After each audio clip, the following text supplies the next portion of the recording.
about Chet is down the street.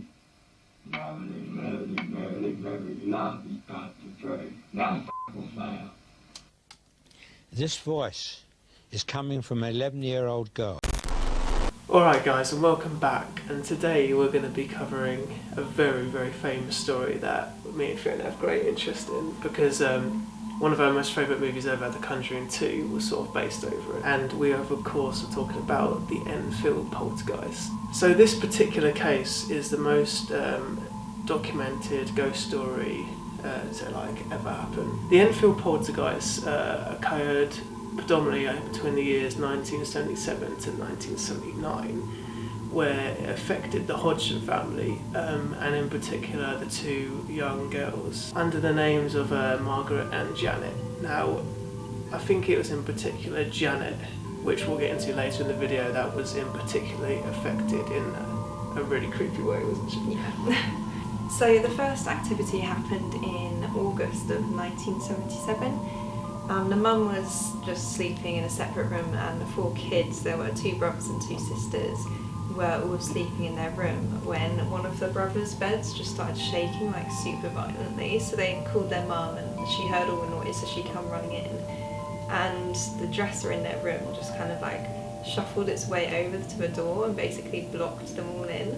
So that was when they knew something was definitely going on and got really scared and started looking for help, basically. So obviously over that year in particular, the activity in the house seemed to pick up quite drastically. So a guy named Maurice Gross, is that right? Yeah. Who is a renowned paranormal sort of investigator, sort of went out of his way to go to this house and continue out a series of investigations to try and prove that this was not a hoax and this was legitimate paranormal activity. One of the initial, not experiments, but things he documented was a strange occurrence in Janet's voice. These teenage sisters believe they're haunted by a poltergeist. I was going to ask the same question as I asked earlier. How many voices are there? 600. 600 the voices. I know the joke. How many really are there, Margaret? I think so far we've had 10 Three. sensible voices, but the rest of the names are absolute rubbish. I mean, obviously there's a lot of skeptics saying that she was just producing this voice herself. She had a hidden talent for, what's it called? When you can... Ventriloquism. Yes, that's exactly what I didn't try and say. But yeah, that's what a lot of people thought she was quite skilled in. But it was actually documented that she even produced a voice with a mouthful of water. And they said that some of these interviews where she would produce this weird voice would go on to up to 6 hours or something like that. Yeah, it would have, yeah. And and doctors said it would be kind of impossible to do that because it would destroy your vocal cords. Is anybody there? No. Who's there? Doctor Who.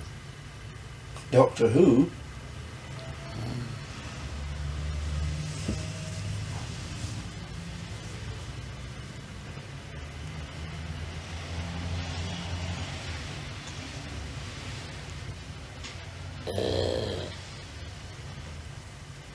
Goose chasers here. Mr. Gross, a lot of people, hearing these voices produced by the children, will simply say that they are very good ventriloquists and that this is all a hoax. How would you react to that? Certainly not.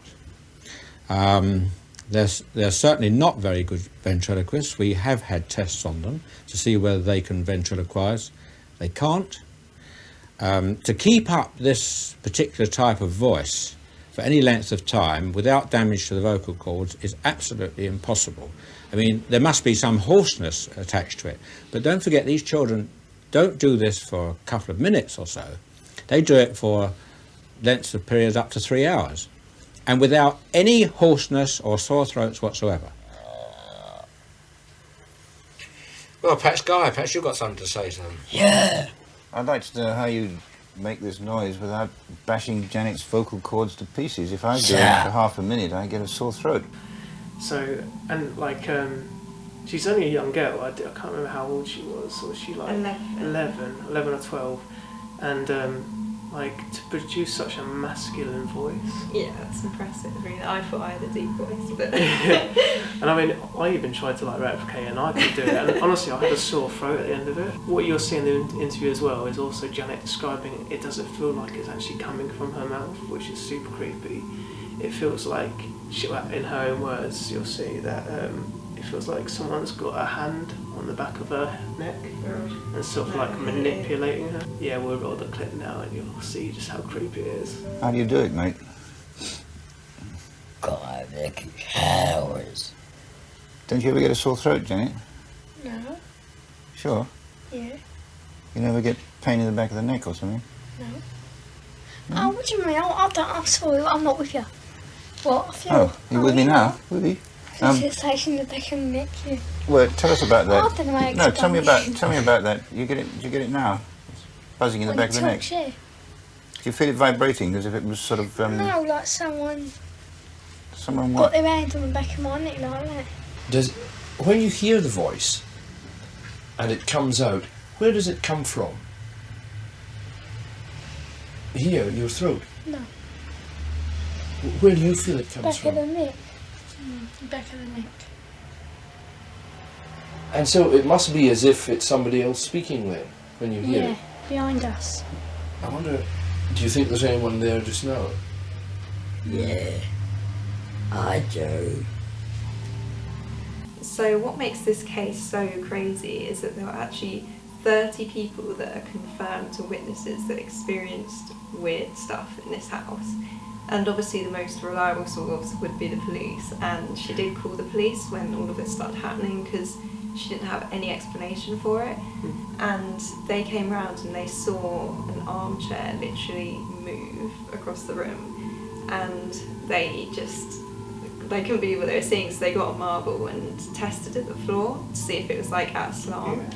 And it wasn't, so they literally had to leave because they were like, it's not a police matter, there's obviously no one here, and it's obviously paranormal, and the police gave that in a statement and they can't lie, so what they saw is genuinely what they thought they saw, and they're very practical minded, so I do truly believe that. The local police could find no explanation for the knocking either. They were even more baffled when two of their beat constables reported seeing an armchair levitate across the Hodgsons' living room. It came off the floor, or nearly a ½ inch, I should say, and I saw it slide off to the right, about 3.5 to 4 feet before it came to rest. I checked to see whether or not it could possibly have slid along the floor. I placed a marble on the floor to see whether or not the marble would go in the same direction as the chair did, and it didn't roll at all. I checked for wires under the cushion of the chair, and I could find no explanation at all. And another really creepy thing was when the neighbours were actually walking past her house, they saw Janet, the younger girl that obviously was the focus of all of this. They just saw her like levitating in her bedroom window when they were walking past, and that freaks me out so much because when I'm like walking home at night and I like, if you look in people's windows, I'm always really scared of seeing something, so just seeing that is just super creepy. So yeah, a lot of people witnessed stuff in that house, which is probably why it's the most documented case. Okay, so another spooky thing about this case was an actual recording taken in the girl's bedroom during the night, like barking and was it whistling? Yeah. Coming from Janet's side of the room.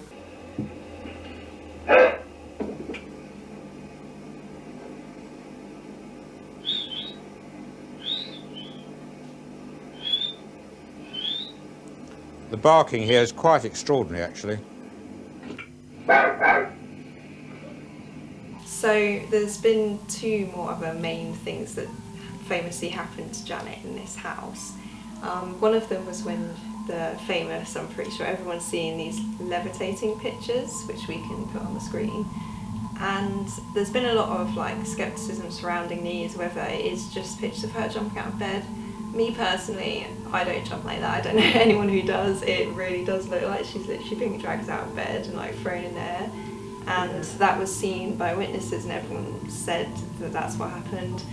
And to me, it would be too difficult to fake those pictures of just her jumping. They look too... I mean, how many times have you tried to do that picture and everyone's jumping, you try and capture it in the air? Like, it just doesn't look like that at all. Another really creepy thing, this is the thing that really disturbs me the most about Janet, is when Maurice Gross, when he came in to talk to the girls, he was looking around for Janet everywhere, and he couldn't find her for ages until he finally looks in the corner of the room, and they have like this little radio, and like her head was resting down on the radio, and like her legs were up in the air like against the wall, and it just looked really uncomfortable and unnatural, but she was literally sound asleep, and it's just so creepy. I heard a noise downstairs. I come up, and there was the eldest girl on the floor, but the other one's missing.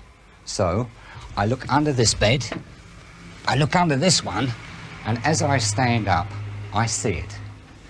There she is, across this radio, one leg in the air, and her head hanging down. Just to prove that I wasn't mad, I yelled for my wife to come up to see what I have just seen. But she was asleep. So the predominant spirit that was believed to be trying to communicate through Janet, through like touching the back of her neck and stuff like that, is Bill Wilkins. Now supposedly he died in that house, and he was sort of the one playing games with the family and sort of trying to spook them, and I guess maybe it's because he felt like it was his home and no one else's. That's maybe what I think, I don't know. Yeah, that's what I think. And that obviously he preys on like children, because obviously children are more like vulnerable and scared and stuff. So I don't know why he particularly channeled towards Janet. How would you fake a voice like that? Yeah. It's just not possible. And how could you get 30 people to lie for you? Yeah, and including the police. Yeah. Like, that was mad. And the only reason why they didn't follow up, because as Fiona said, they said it's not criminal, implying that it must be something else, something unexplainable. Because they can only act if it's a criminal offence, so that's crazy. It's creepy. Okay guys, so that has been the infamous Enfield Poltergeist, and I hope you enjoyed this one, guys, because it's something that we've been wanting to make for a while. A very long time. Because I don't know about you guys watching, but we love the sort of Conjuring universe, and we're looking forward to the Nun, aren't you? The new movie, The Nun. I'm dreading it. She scares me so much. Yeah. If only she was real, that'd be cool. No, it wouldn't be cool. Yeah, but as always, guys, thank you so much for watching. It honestly does mean the world to us that you even click on this video and spend time out your day watching us two idiots talk about creepy stuff. But if you've enjoyed it, please leave a like and subscribe. And as I said, guys, leave a comment. What do you think? Do you think this was just a massive hoax or something very, very real and sinister? But until then, guys, have a great time, and we'll see you in the next one.